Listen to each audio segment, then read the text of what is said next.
Hello, my name is Karen Suddeth, Program Manager for Georgia's Tiered System of Supports for Students, and it gives me great pleasure to have the opportunity to introduce various leaders from across multiple divisions at the Georgia Department of Education.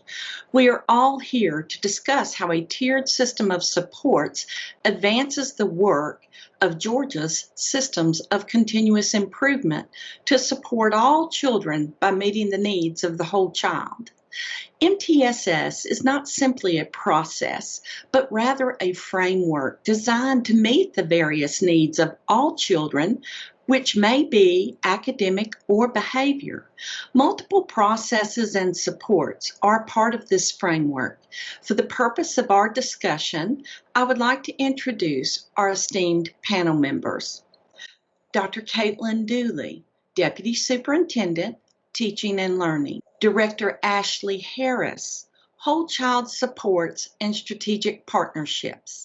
Dr. Stephanie Johnson, Deputy Superintendent for School Improvement. Dr. Zelphine Smith-Dixon, Director of Special Education and Student Supports. Director John White, ESSA and Federal Programs.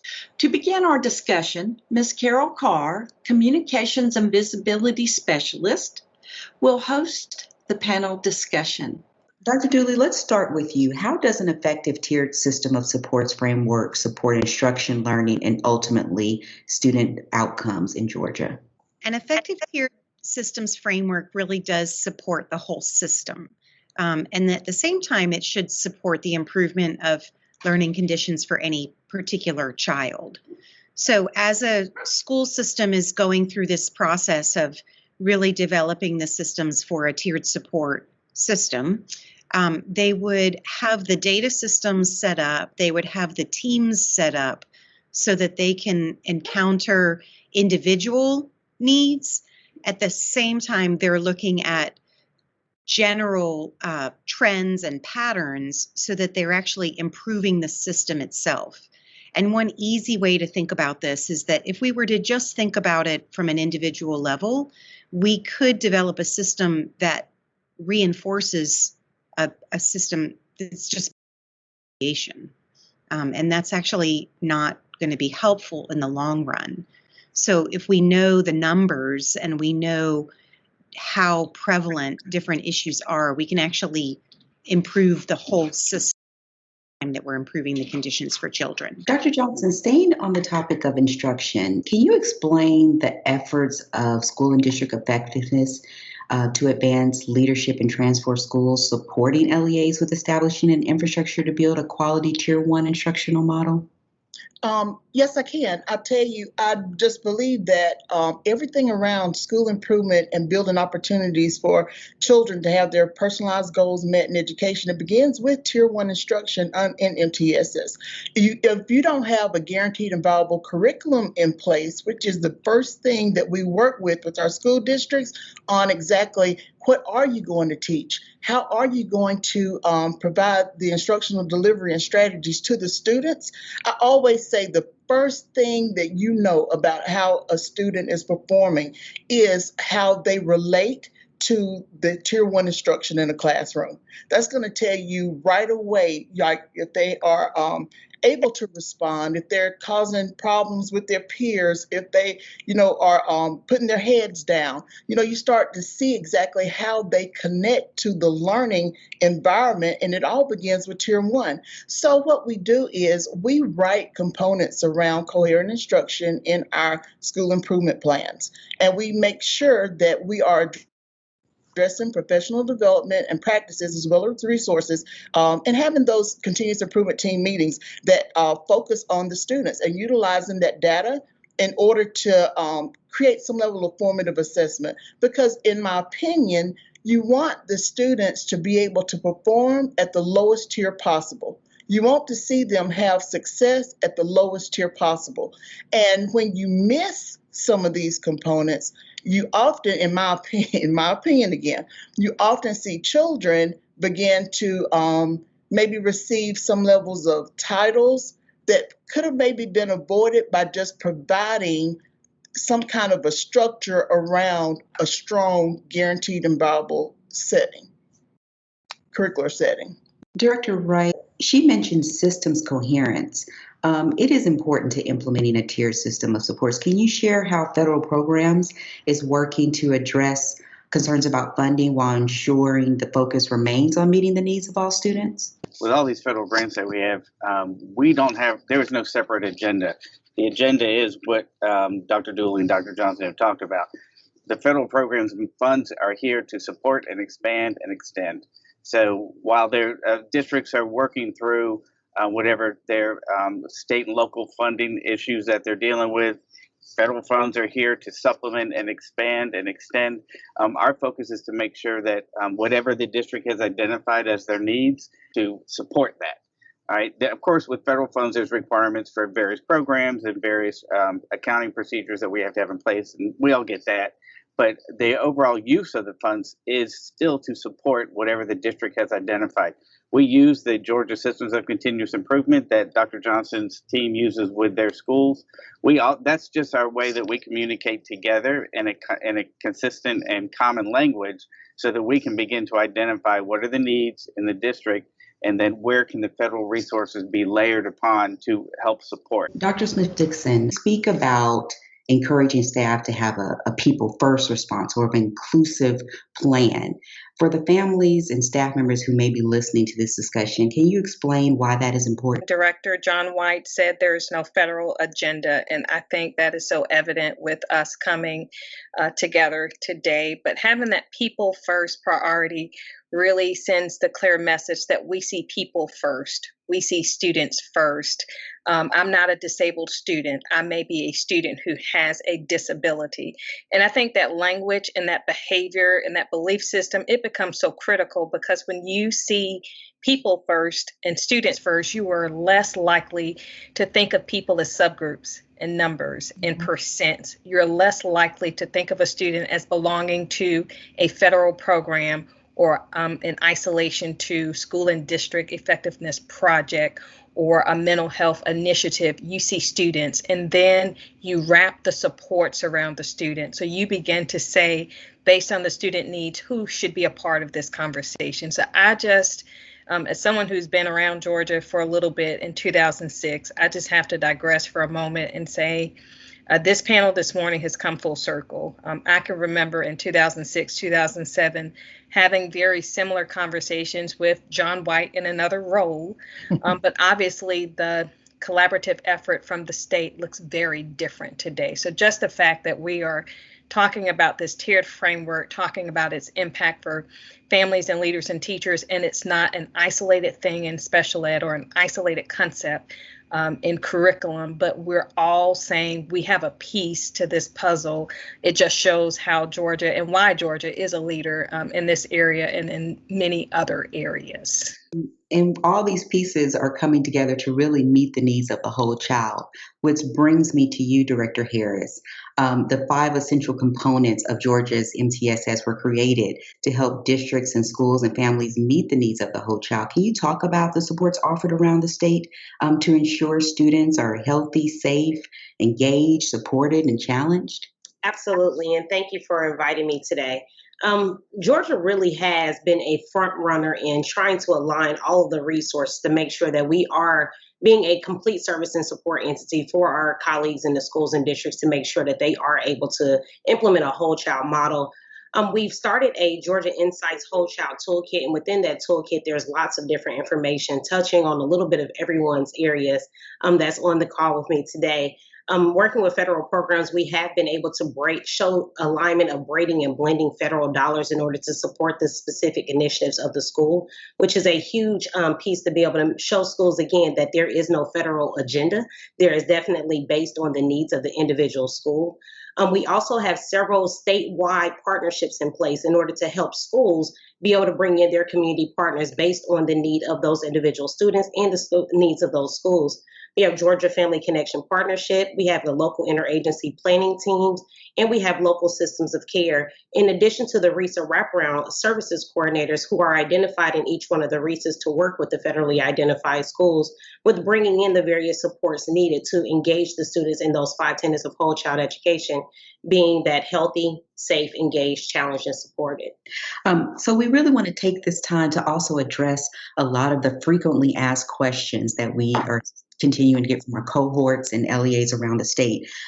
Dr. Dooley, can you talk about RTI and SST as important processes within the essential components, that is progress monitoring, database decision making, when seeking to meet the needs of students? Sure. So all of this starts within the classroom. It starts with a teacher who is working with students day in and day out, and that teacher should be looking at the students' performance. They should be looking at data on a regular basis, and many of our teachers take in both quantitative and qualitative data. They're closely watching their students. So that's the beginning of it, is that teacher and student relationship.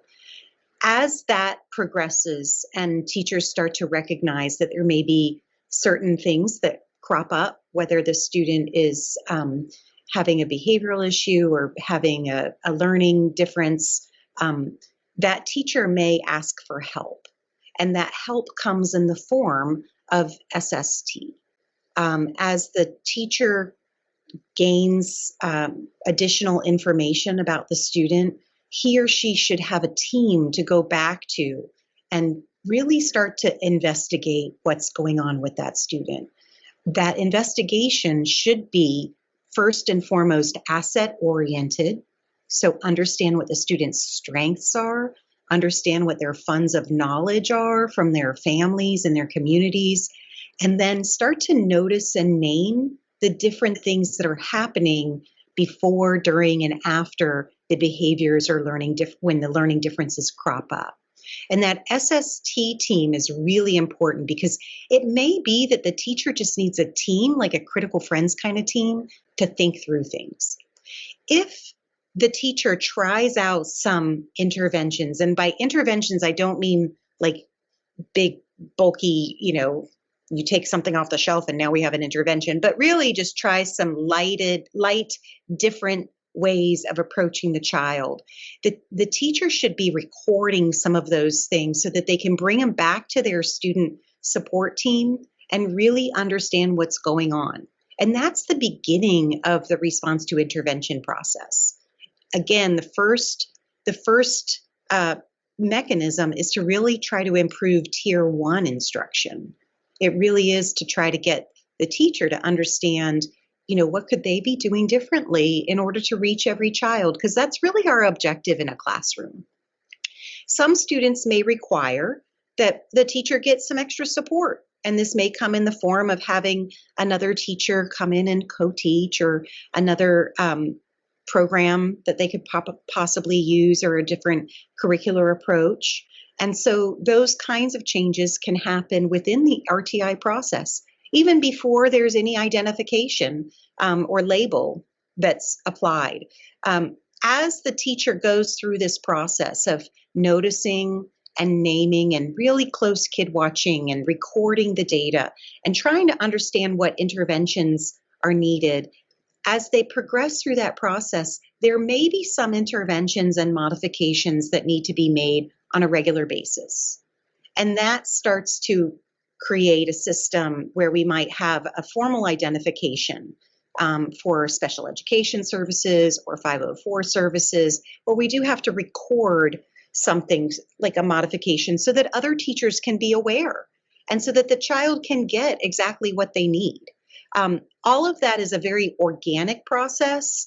If the child is, let's say we see a behavior or a learning difference, but we can immediately identify a particular learning difference, or we can immediately identify a crisis that's happening, then we wouldn't take months to go through this process.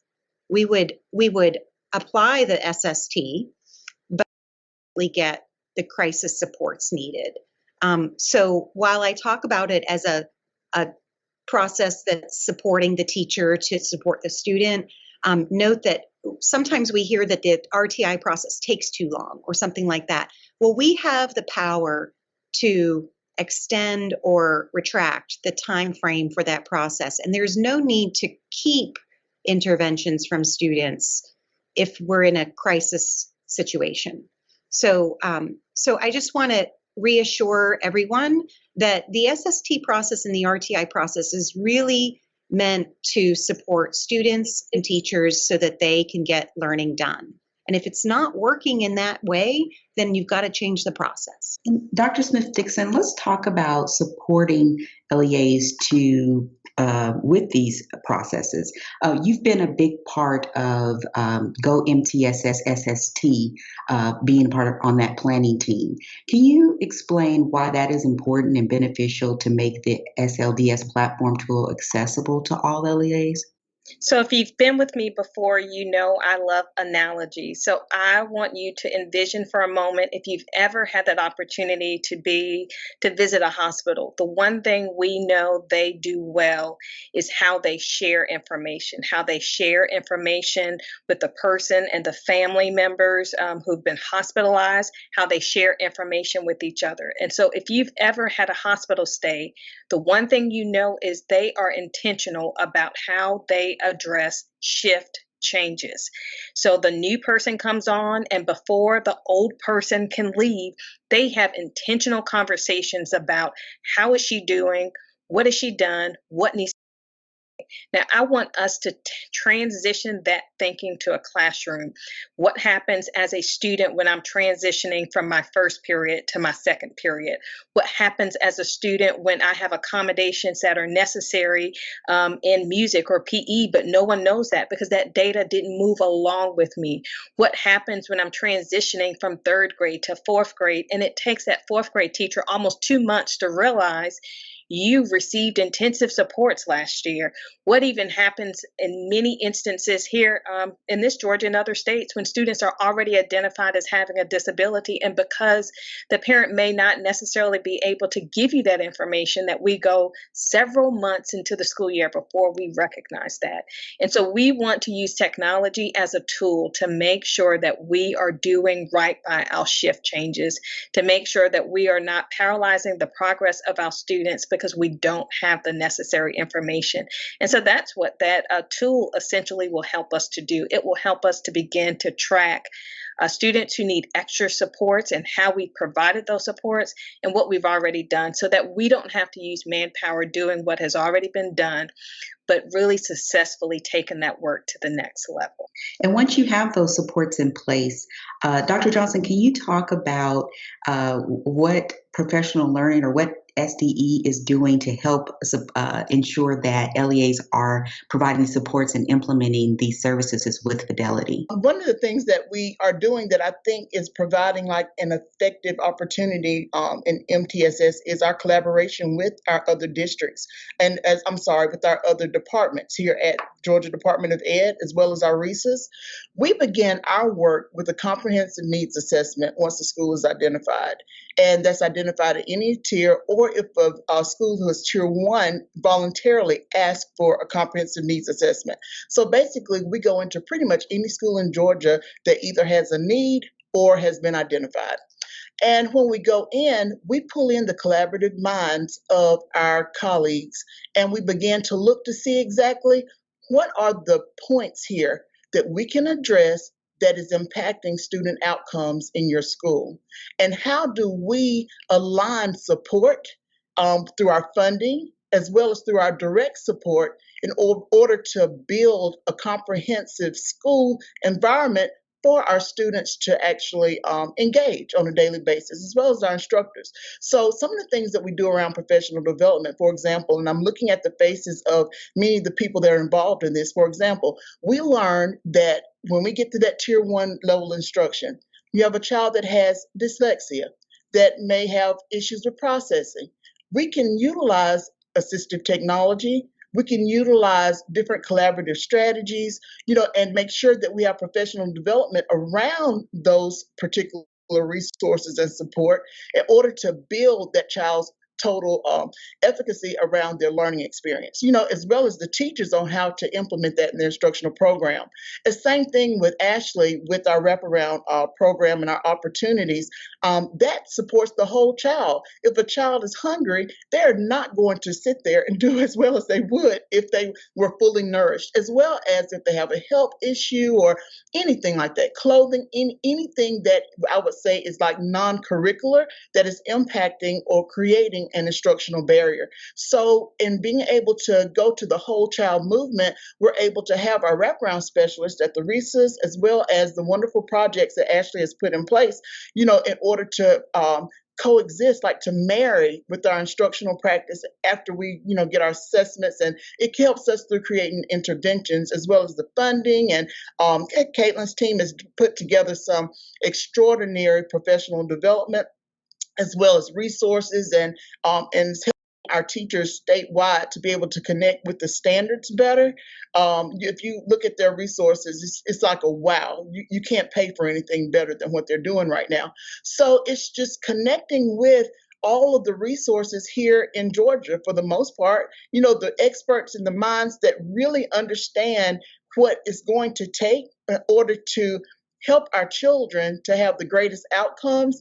I think that's what our department is doing well. And what we do, if you know our field staff and what we do in school and district effectiveness, we go out and we help around the implementation of these resources that's provided throughout the state. So, every school, they have their school effectiveness specialist, their district effectiveness specialist, and a program manager, but they also have the support of the RESA school improvement specialist, ELA specialist, wraparound specialists, we and anyone, the ESSA program, pretty much any area where we find a need with children, then we're able to support and provide implementation of practices that's going to help promote stronger student outcomes. We also get a lot of questions about what supports or services fall under the MTSS umbrella. So I'm going to go back to Director Wright and Director Harris. Director Wright, can you talk about, in general, there are so many tier supports offered through federal programs, and then to you, Director Harris, talking about specifically supports available around the state to help teachers and leaders support students with social and emotional needs. So, as we said before, a lot of what Dr. Dooley, Dr. Johnson, and Dr. Smith-Dixon have been talking about are these great initiatives that are being put together to support the identified needs. So the federal programs, the ESSA programs that are coming in, that's your Title Is and your Title II, III, IV, et cetera. All those programs, they don't have a separate thing that we're doing. We're doing what Dr. Dooley and Dr. Johnson are talking about. So we come in, that's where these funds are available to coordinate. So really, to this discussion, that's where we're at, coordination. So the initiatives that Dr. Dooley and Dr. Johnson talked about, I was sitting here thinking, okay, so this is where these funds could be used this way. Title IV could be used like this. Title V-B could be used this way. That's really all that we do, because whatever the tiers that are in place, there's not a separate thing coming out of federal programs. It is the work that's happening. So when Dr. Dooley is working with that Tier 1 instruction, the federal programs are here, and the district can coordinate those resources to say, oh, we're going to provide extra planning time, for example, extra first grade level teacher planning time. How are we going to fund those paraprofessionals or whoever's going to go in to provide to take over the classroom, substitute teachers, whatever we want to call it. So that's where the federal program can kick in, and Title II might be able to help with that. So that's exactly where that coordination part of the ESSA programs comes in. When we talk about the social and emotional needs of students throughout the state, there are an abundance of resources. But what I would first say is that you probably need to start with what is it that your students are articulating that they need. So investigation, just like Dr. Dooley said, with the students first, of finding out what their needs are before you move in any particular direction, because again, there is an abundance of resources. Some of our schools in the state do have APEX, and if you are an APEX school, then your district has access to APEX training. So with those community service boards, you'll have that support. And also if you're a PBIS school or district, then you have additional supports. Schools that do not fall in either one of those particular categories, we do have the mental health awareness training menu that is available throughout the state. And if you are interested in any of those trainings, please contact your local RESA to have those scheduled for your district and your school in order to have those rendered. But we also can talk about the community service boards, who are the mental health providers throughout the state. There are 22 of them throughout the entire state. You can also talk about any of the various community partnerships that you have in place. So again, the resources are in abundance. It just depends on where you are in the state exactly. But just know that there are always some, even if you are in kind of a resource desert, there are resources that we at the Department of Education have in place and have stimulated partnerships for you all. It's just a matter of what is it that your students are articulating that they need, and understanding that that is the driving force and the driving point around any of the support or any of the resources that can be available specifically for the social and emotional needs of your students in your communities. And just to add to that, Director Harris, this year has been challenging for teachers and staff and truly students and all of us. And can you discuss how important or what part equity plays into that? So that's a loaded question there, Carol. I'll say that's to start out. First, I think that it's an important piece to understand that we are all, even the ones that are of us that's on this panel right now, and the individuals in schools and everybody, we're all invested in a shared traumatic experience called the pandemic. So it's one of those pieces of leading with compassion is going to be the largest part of it. And we've talked, Superintendent Woods has stressed this, and so many others on this call in other areas of the agency. So of course, leading with that compassion is going to be important. But also to acknowledge and kind of know that emotions kind of drive everything. When Deion Sanders always said, and that's one of my favorite quotes, when you look good, you feel good. If you feel good, you play good. If you play good, they pay good. And the they pay good on this part of it is the educational learning experience. So if a student has the appropriate social and emotional guidance that they need, if they are supported in the manners that they need to be supported in. And this is not just only the students, but also if the teachers are supported in the manner that they need to be supported in, then we all have a better educational experience. Understanding that stress is probably the biggest of the emotions that all of us are feeling at some point in time, but acknowledging that stress is one of those pieces that can hurt memory. It can lead to mental health illnesses. It's not necessarily a mental health illness, but it can lead to mental health illness. It also can delay some brain structure development and also ultimately delay the learning process. So when we talk about the importance of making sure that students are socially and emotionally well and they are having the needs met that they need, it's of the highest priority because, again, if you don't have that piece in place, the learning process is not going to be productive. And then that causes more stress on everyone in the system, whether that be the administration, whether that be families, whether that be the students or individual teachers. So again, making sure that we are addressing the appropriate needs of those students by way of asking them what they need is going to be of the highest priority in order for us to truly impact the whole entire child. And Dr. Dooley, equity is deeply embedded in the MTSS framework. Can you also explain how implementing a tiered system of supports advances equity and prepares students to be college and career ready? Sure. So we know that when we implement the tiered support system, that we're really trying to improve tier 1 supports. And that is ultimately going to serve the most number of children. What we find when we have a school that is serving a high number of students who are experiencing poverty, or a high number of students who are perhaps experiencing new learning of English. Maybe they came from the U.S., but they spoke other languages at home, or they came from another country. Or we have students who have special needs. We have students who have historically been excluded from our educational systems in an equitable way. Those are deep situations in our educational system, and they require us to really look deeply at ourselves and improve the whole system. We know that one of the biggest predictors for student academic outcomes is zip code, and we can no longer accept that. That's not okay for a student to be born into a zip code that then is the biggest indicator for their academic progress. So there's something with the system that we've got to fix. And so while we look at our numbers and we look at our individual kids, and certainly at the teacher and student level for relationships, that that's the heart of the RTI process and the SST process. But when we start to pull those numbers together, it really is the purview of the leadership team to start to really investigate what systemic issues may be keeping their kids back. And as a classroom teacher myself, I felt like all of those systemic issues fell on my door.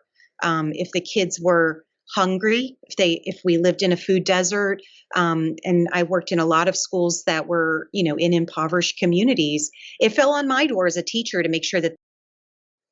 And as a teacher, you're not going to let them not be fed because you're facing this child every day and it's not okay. So teachers have been dealing with this for a long time, and the system needs to deal with it. So when we talk about, understanding the nature behind what may be causing a child to act out in classrooms, it could be that there's a behavioral issue, or it could be that there's a deeper systemic issue. In one situation, we found in a school district that many of the kids were acting out, but it wasn't a mental health issue. It wasn't a behavioral issue. It was a dental issue. Their mouths were sore and they were hungry because they weren't able to teeth hurt. And I like to say they were hangry, and we've all been there before. So let's get them the help that they need. It's that level of really deep analysis that has to happen within a tiered systems of support in order to undo these systemic inequalities that have riddled our system for years. Dr. Dooley mentioned leadership. Dr. Johnson, can you elaborate on that just a bit and explain how effective and inclusive leadership can lead to improved school outcomes and student performance? I was a turnaround principal here in Georgia for 14 years in 3 different schools across 2 districts. And just speaking of the equity piece and leadership and the need for leaders to come together here, I remember when I first started looking at our valedictorians, and I always kind of looked at the top 2. And now these were in the last 3 schools, they were in schools that were identified. And I would wonder, why is it that a valedictorian in this school who is high performing and can learn, like without barriers, why do they just have like an 18 on an ACT? Or why, when you go to another district and not only does the valedictorian have a perfect score, so does the whole top 10. And I was like, where's the inequity here with 2 able learners and one is not performing and I can't get them into a competitive school? What's going on here? And I'm going to tell you what we did that now we are working very heavily around in our school and district effectiveness program. We started to look and meet with leaders K-12. And we started to look to see what the instructional experience was beginning at the very beginning to try to figure out at what point does the child start not performing at the rate of his peers? And I am leading here somewhere.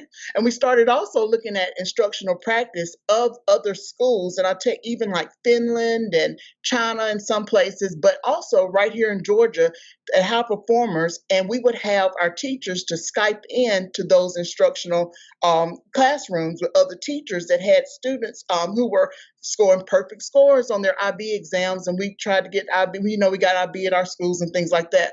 Once we started changing our practices, focusing on personalizing learning for the students, utilizing our Title I funds and our state funds that actually met the real need of the children rather than the adults in the building. A lot of times we will look at funding and we'll say, well, we've always done it this way. But when you pull the data together and you're like, hold on, The reason our children are not performing as well in IB and we can't even get one to pass a test is because they don't have the resources. We haven't set up extra tutorial time. We haven't looked at that middle school program, that elementary school program to figure out how we can continue our education year by year and get our children to reach a point that, they'll be ready when they hit high school to engage in the most rigorous curriculum as possible. They deserve this if they want this. Once we got all that in place, and you can look at my data, every one of those schools, children started passing their AP exams where it had been 0 before. Children started passing their IB exams. These are children in low performance schools, bottom 5% of the state, but they ended up, they're at every major university around right now. They have these children. And I know it's because we changed the way that we looked at equity. We changed the way we looked at leadership, the way we looked at instruction, and we personalized it to provide what was needed to support the whole child. And even in our homeless population, whatever you needed on that instructional realm, extra time, all the way to wraparound support, we provided that. And we had even our homeless population, our children, to outperform their peers, because it's all about what you're pouring in. Back to you, Dr. Smith-Dixon, with this, and then we'll wrap up with Director. But you talk about equity in your 2020 vision and how, implementing a tiered system of supports, prepares, and provides all students with an increased quality of life in a workforce-ready future, which is, what we're talking about here. Can you talk about why that's so important? I can. And as I was listening to Dr. Johnson, it reminded me, Caitlin, when we were at the equity conference about a year ago, and there was a local leader who said, free is how kids eat. It's not how they learn. And that, again, takes us back to that people first language. Even when a child has a disability, it doesn't change the child's identity. It tells you something about what that child needs and how that child learns.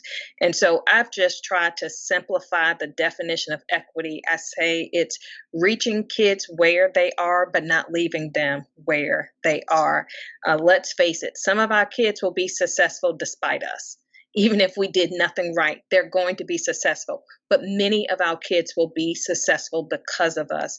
And the reason I'm so passionate because thinking about this is because I know personally I'm the face of equity. I've been successful in some areas of my life, and it was because of the people who built that infrastructure, who provided those supports. So I just think equity is not this extra thing. It's not something on the side. When I think about the work of a building level principal and all that has to go into what has just been described, in my opinion, the MTSS work, the framework, the organization, the infrastructure, the tools, the leadership supports, it is the most powerful gift we can give any building level principal. We don't need to inundate them with 20 million things because they already have lives that they are in control over, and they have to provide those supports. But MTSS puts it in a way that's manageable and organized. And even though my kids have asked me to stop telling this story, I'm going to end on this note and remind you when I had that kindergarten student and I packed this backpack with all those things I wanted this teacher to see. And she would say, I don't go in backpacks. If you want me to get it, put it in the binder, and the child brings the binder to the teacher. And so again, I know what we're saying, but there's still that image of all those unpacked backpacks. And it's not the physical backpacks, it's the invisible backpacks. And so I just really want to say that this morning has been so critical, and hopefully it will push us as a state, not just at the state level, but at the local level, to say who's missing from this conversation. Like, we're having it in isolation, but how do we ensure the special ed directors at the table with the curriculum director, with the chief academic officer, with the person overseeing our mental health supports, with the school improvement specialist, with the federal program specialist, how do we shift away from whose program owns it to this is what we're about because we're helping kids. So without being intentional about equity, we're never going to ensure that all of our kids' needs are being met. And finally, right, can you sort of bring all of this together for us? Because we talk about that infrastructure piece is so important, but we still hear concerns about funding. So what's the the first step, or how do we ensure that students are getting what they need when they need it, and that LEAs are leveraging funding to achieve a lot of the things that we talked about here today? Right, it's a great question, and it just completely supports what I've heard my colleagues say here, especially Dr. Smith-Dixon right here. All these initiatives that we have together, the resources that are available at state and local level, of course, are there, but then federal programs resources come in to supplement and expand. And when the federal programs team is at the table, like Dr. Smith-Dixon just indicated, then those experts can be able to say, oh, here's different ways that we can support this initiative that you have with this pot of money, whether it's the McKinney-Vento funds, whether it's Title II, whether it's Title I. So, in the federal programs team, and division, we're really focused on trying to remove some of those barriers that cause people to say, oh, we can't use federal funds this way because we have to do X, Y, and Z. Well, sure, there are some X, Y, and Zs that you have to do because these funds come from the federal government and there's statutes and regulations that govern them. However, we work very hard as a department to make sure that we're not layering on anything else, that we're trying to keep it streamlined as much as possible, and we're trying to provide as much flexibility. So in all the examples that we have, especially Dr. Johnson, your example when you were at the high school, if you were still there, you would be one of those principals that would be saying, let me consolidate all of my federal funds at the school-wide program. Because when you were there, Dr. Johnson, you were not consolidating because it was an initiative that Georgia had picked up on, although it had been around for a long time. So consolidation of funds in those school-wide programs is one of those flexibilities that would have allowed Dr. Johnson at that point, although she was very flexible, she could be even more flexible, and she could use those funds in other ways without having to worry about the district staff saying, oh, you can't do it this way, you can't do it that way. So we're really focused on quite a bit of flexibility. There's a consolidation of funds that's available. We allow the ESSA allows programs to transfer funds, meaning that Title 2 and 4 funds can be transferred into other programs. The districts have the ability to do that. Districts can also consolidate their administrative funds. So, for example, if Ashley were at a school district and she were doing Title 1, 2, and 3 work, in past times, she might have had to keep a daily time log with 3 columns where she indicated what she did for Title 1, 2, and 3. But the ESSA provides flexibility to remove that. And Georgia is very much behind that in giving districts the ability to be flexible. So with the funding side, of course, we're at the table. We're definitely working with the district within the district level to help the schools figure out where the needs are. Our goal is to be able to extend and expand and coordinate with the district staff and with the school staff to be able to get at what Dr. Smith-Dixon just mentioned, which was exactly being able to address those individual student needs. There's lots of flexibility within these resources, but it's just a matter of being able to say, oh, we don't need to keep doing it the way we've always done it. We need to really stop and think and tailor it to what we have to do now, and the federal programs team can jump in to help you with that facilitation. Many thanks are extended to our panel members, and we appreciate your time so much. System coherence and collaborations are a critical aspect as we join hands to support children, families, and educators across Georgia.